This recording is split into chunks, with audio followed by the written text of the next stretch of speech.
And kind of following along with the way that the industry has, you had Ethereum come online, which allowed individuals to produce their own tokens on that chain. So that was the next easiest one, I would say. These are ERC20 tokens. One that comes to mind is Solana. Solana blockchain is very difficult for people to trace due to the bridging.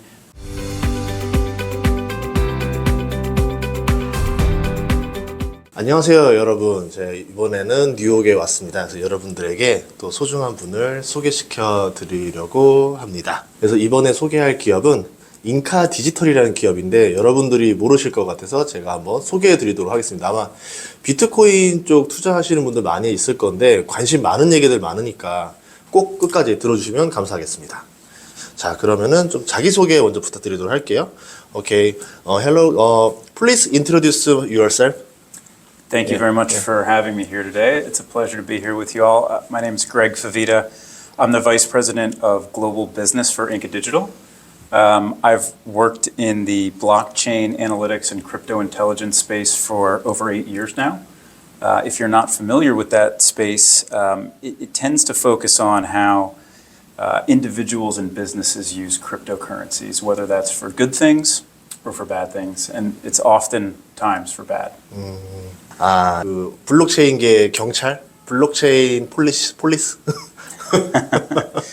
In a sense, yes. Yeah. Yes, we work with the police often and law enforcement agencies and regulatory agencies as well, but yeah, that's a good analogy. Yeah.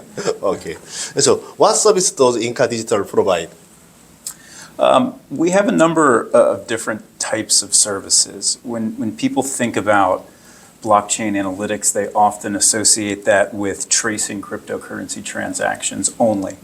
However, it's much more important to have contextual information around the whole picture, which doesn't only include the on-chain or crypto address activity. There's a lot of contextual information that comes along with OSINT information, for example, like open web scraping or chat room analysis. And so Inca really specializes at that intersection of what's looked at as the on-chain data mixed with the off-chain, almost real-world data, if you will. 그러면 이거를 좀 이 찾는 방식을 좀 어떻게 하는지 좀 궁금하거든요. 예를 들어서 뭐 보고서 형식으로 찾는 건지 아니면은 정말 추적을 해서 잡아오는 건지. Yeah. So that's a great question. We do trace the Bitcoin on the blockchain. That's a fundamental component of what we do. The end goal is to always try and identify the individual behind and then try and recover the funds. However, the way that the existing tools and the way that the existing industry works typically only leaves you with a trace, right? So you followed the flow and now you can see where the funds are sitting. However, Inca tries to do sort of an enhanced due diligence to take it a step further to actually try and recover the funds. And there's a number of different ways that we do that. We've got an entire division within Inca that we call Inca Coalition. And that is a law firm, essentially, that's solely focused on aggregating groups of victims that have been victimized in a similar way, tracing those funds to a place where they can actually be frozen, like a centralized exchange, and then cooperating with law enforcement and other entities in order to try and get those funds unfrozen and sent back to victims. 알겠습니다. 그러면 how did you get started? So Inca Digital was founded in 2019. And we realized that, I mentioned the tracing companies, those were sort of the people that, when you mentioned blockchain analytics and crypto intelligence, that people thought of. And so Inca was really founded on the basis that in terms of B2B risk management, so business to business risk management, overall financial intelligence and compliance, there really wasn't much more that the industry had to offer other than these tools that simply traced transactions. And so we identified a real gap, and that's the niche that Inca fills. We don't often use our own custom tooling outwardly facing. We use it internally to deliver intelligence to our customers that have no other options. 그러면 who are Inca Digital's main customers? What are its main service? Yeah, we have a broad range of customers. It's probably the people that you would expect. We work with government agencies, both at the federal and state level, law enforcement and regulatory. We work with cryptocurrency exchanges directly, both centralized and decentralized. We are increasingly seeing an interest from a number of token native companies. That includes layer 1, layer 2 blockchains themselves. And then increasingly, we see a number of large financial institutions becoming interested in crypto, so banks all over the world. And one of the things that we tend to see with banks is an increased interest in stablecoins right now. 오케이. 그러면 기억에 남는 고객 좀 스토리를 좀 듣고 싶거든요. Or remain as a customer. 예. An interesting case that we are currently working is known as the CETUS hack, CETUS. It's a decentralized exchange that runs on the SUI network. SUI. SUI, very popular cryptocurrency. And so they had a large hack, unfortunately, and Inca is performing some of the ecosystem intelligence to try and figure out what happened. And more importantly than just figuring out what happened, we're trying to figure out who the individual or individuals were behind the hack itself.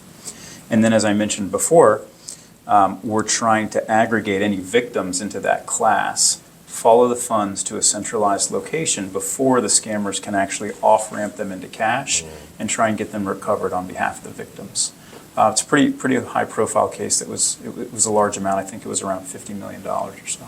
그 gov 정부랑 아까 좀 연관이 있는 것 같은데 정부랑 어떤 연관이 있는 건가요?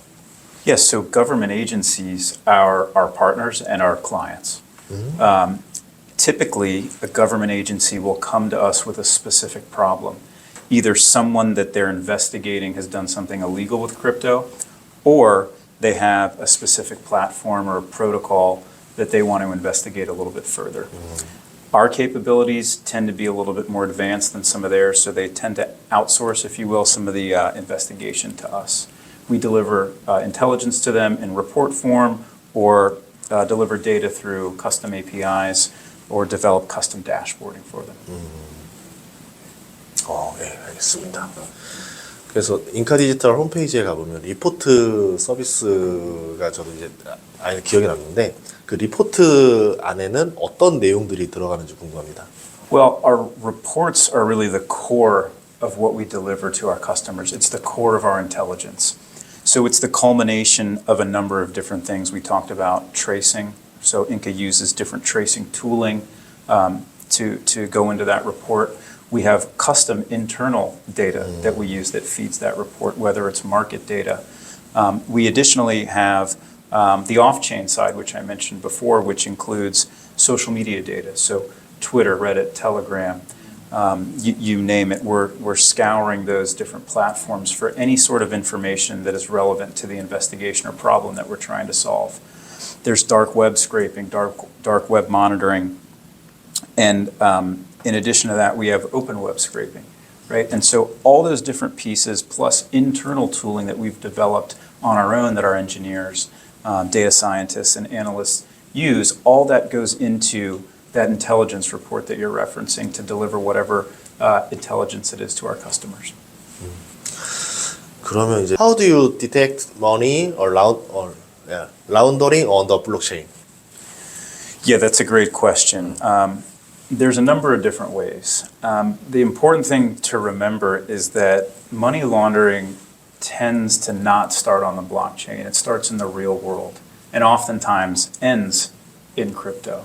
It's oftentimes a transition factor. However, that being said, there are a number of different ways to detect illicit flows that are happening within cryptocurrency transactions. One of which is simple pattern analysis. And there's some tools that exist that Inc. has built and other companies that have built that do this algorithmically. They've got heuristics that they've built that can pattern match and recognize signs of illicit activity. That makes it easy, but there also is a lot of art that comes into play here. Good analysts know what they're looking for when they're analyzing crypto transactions on the blockchain. A very common one is called peel chains, right? This is when one large wallet starts to peel off little pieces of crypto along a long, different chain amongst very many transactions. That's an easily identifiable one. But again, it's important to remember a lot of this stuff happens in the real world, right? If it's human smuggling, if it's drug sales, these are real world things that then translate back into the crypto world, which again is why having the contextual data from the off-chain side of things is so important to combine with the on-chain data as well. 그러면 이제 토탈 그동안 찾아낸 그게 얼마나 정도 되는지 궁금합니다. That's a difficult question because some of our customers are government agencies, so we don't always know the end result of everything. However, I will tell you that currently, as of today, right now, we have frozen at centralized exchanges approximately $50 million worth of crypto, and we've got about a backlog of another $100 million that we're working on tracing to centralized exchanges with the goal of freezing and then returning that to victims as well. 작년, last year, this year 보다 올해 더 많이 늘어났는지. That's right. Yeah. I mean, and I suspect that each year it will continue to be more. Crypto's growing year over year, as I'm sure you know. And so there are constantly more transactions, there's more players involved, which unfortunately means there's going to be more scams. 그러면 찾을 수 있는 게 이게 비트코인만 찾을 수 있는 건지 아니면은 다른 블록체인도 찾을 수 있는 건지 궁금하거든요. No. Not only Bitcoin. Other currencies can be recovered. Bitcoin tends to be looked at as one of the easiest because it's been around the longest, and the structure of the blockchain itself tends to work a little bit easier than some of the other ones. With the explosion of different types of cryptocurrencies, you have to stay on top of some of the different patterns and some of the different technologies behind how these coins are actually structured. But no, the answer is you can potentially recover all sorts of different types of crypto as long as you have the expertise in how to do that. 그러면 좀 짓궂은 질문인데 해보겠습니다. 가장 어려운 블록체인 찾아내기 제일 어려운 블록체인 어떤 종류인지가 좀 궁금합니다. That's a tough question. So we'll start with the easiest. We said Bitcoin was the easiest. And kind of following along with the way that the industry has, you had Ethereum come online, which allowed individuals to produce their own tokens on that chain. So that was the next easiest one, I would say. These are ERC20 tokens. However, as of late, there are a number of different blockchains that have developed their own protocols that have their own set of rules. And with the addition of cross-chain swaps and bridging these tokens together, it's created a whole nother mess. So trying to follow one coin or token along to multiple different chains has become very difficult for people. One that comes to mind is Solana. Solana blockchain is very difficult for people to trace due to the bridging. And the reason behind that is really because when you think crypto, you think that everything is on-chain, right? Everything is auditable and on-chain. And when you start to bring in some of these different coins and the cross-chain swaps and bridges, a lot of that bridging activity is happening within the four walls of who's ever operating that platform, right? Same as kind of a bank activity, right? Your bank account activity. You can't see that publicly. They have their own private ledger internally that matches up transactions. So that makes things very difficult for people that are trying to follow the activity and to recover funds. It's possible for stablecoin to be hacked. Yes, technically speaking, it is. And the reason behind that goes back to the question that you just asked, and I mentioned the way that some of the tokens are actually issued. You know, people use some of these words interchangeably, coin and token. There's a big difference, actually. So coins are technically layer 1 assets. And technically speaking, tokens are layer 2 assets. And layer 2 assets are built upon another platform. So the level of cryptography within the layer 2 assets tends to be much less, if at all, than layer one assets. And it's that fact that allows layer two assets like stablecoins, which many of them are, to be more vulnerable to hacks. Now, I'll caveat that though with something. The positive side for stablecoins is that many of the issuers, so think Circle is a good example that issues USDC, have built into their smart contracts different functionalities that allows you to freeze, seize, and then reissue tokens. So for instance, if you own a lot of USDC and you get hacked and you can prove that you were hacked, and you work with someone like Inca, we can reach out potentially to Circle, produce the evidence that you actually did get hacked. They'll freeze those funds at the hacker wallet, at the wallet level, burn them, and then reissue your funds to you if you're lucky. 그러면 스테이블 코인도 이제 두 개가 있는데 USDC, USDT 이 중에서 이제 해킹 사건이 더 어떤 게 더 많이 나는지 좀 궁금합니다. Well, simply USDT, quite simply because the volume is so much greater. There's also a big problem with a number of the chains, particularly one is Tron. If you hear a lot of illicit activity for Tether that operates on the Tron blockchain.